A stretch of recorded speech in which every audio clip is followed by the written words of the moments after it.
सोबेना। आगे ठंडा के दिन हार पगला चटक के सोबेना। आगे ठंडा के दिन हार सुखला चटक के सोबेना। साठ के सोहूं वो जखी मैं चिपक के सोहूना। दबक के सोहूं वो पगली मैं लपक के सोहूना। आगे जाड़ के दिन हाँ वो पगली चिपक के सोहूना। आगे जाड़ के दिन हाँ वो पगली साठ के सोहूना।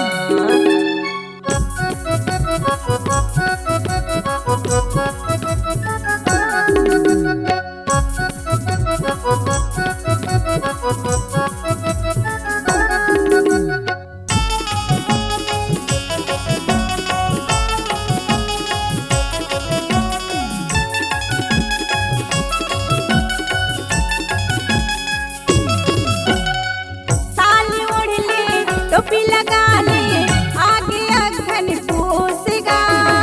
ठंडा के मारे कांपत राजा उड़िल तय जरकीनगा। ठंडा के मारे कांपत राजा उड़िल तय जरकीनगा।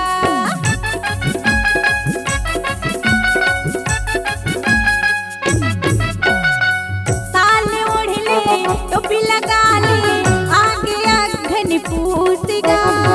ठंडा के मारे कांपत राजा उड़िल तय जरकीनगा। ठंडा के मारे कांपत राजा उड़िल तय जरकीनगा। ठंडा भागे जवानी के राजा। ठंडा भागे जवानी के राजा रजई उड़ा देगा।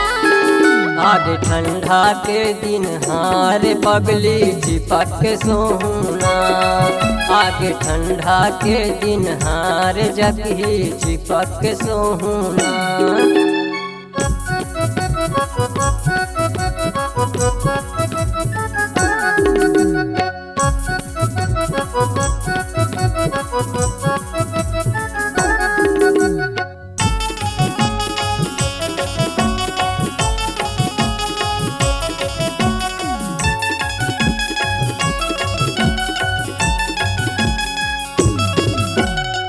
गदरी होड़ा के तिरमसो वाले भारी जजुड़ हाथाओ।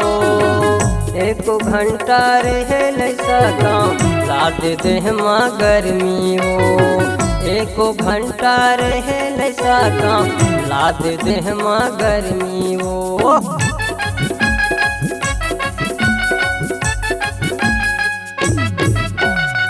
गदरी होड़ा के तिरमसो वाले भारी जजुड़ हाथाओ। एको घंटा रहे लैसा काम लाद दे माँ गर्मी हो। एको घंटा रहे लैसा काम लाद दे माँ गर्मी हो। अघन पुस के महीना में पगली। अघन पुस के महीना में पगली गर्मी चढ़ा देओ। आगे ठंडा के दिन हार पगला चटक के सोबेना। आगे ठंडा के दिन हार सुखला चिपक के सोबेना। साठ के सोहूं वो जखी मैं चिपक के सोहूना। दबक के सोहूं वो पगली मैं लपक के सोहूना।